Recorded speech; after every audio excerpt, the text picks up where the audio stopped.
शोक के धाम कामनाओं का त्याग करके जब तक जीव भगवत भजन में नहीं लगता तब तक उसकी कुशल होती नहीं है।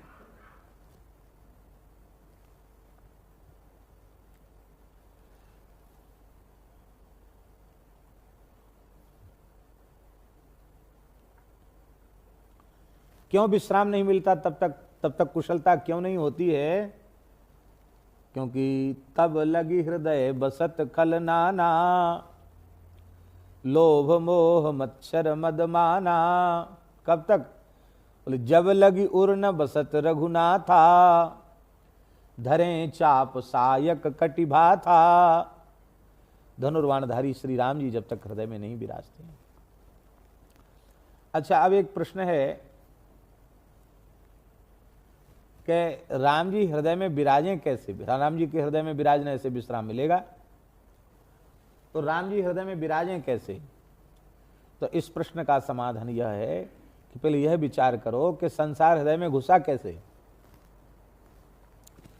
संसार हृदय में घुसा कैसे? इन देह गेह में आसक्त भोगी विषयी पुरुषों के कुसंग से भगवत चर्चा भागवत चर्चा छोड़ करके दिन रात संसार की चर्चा करने से कभी आंख के माध्यम से संसार घुसा भीतर, कान के माध्यम से संसार घुसा भीतर। तो जिनका संग करके हृदय में संसार घुसा है, तो आप जानते तो ही हैं, देह गेह में आसक्त पुरुषों का संग करने से हृदय में संसार प्रविष्ट हुआ है।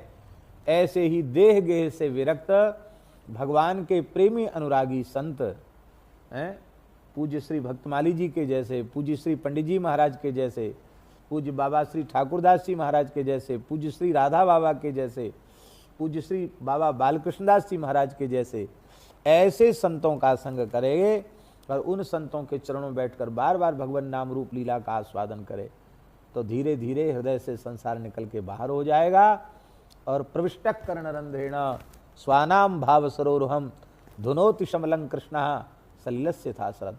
भगवान कर्णरंध्र से ही भीतर घुसते हैं, कथा के माध्यम से।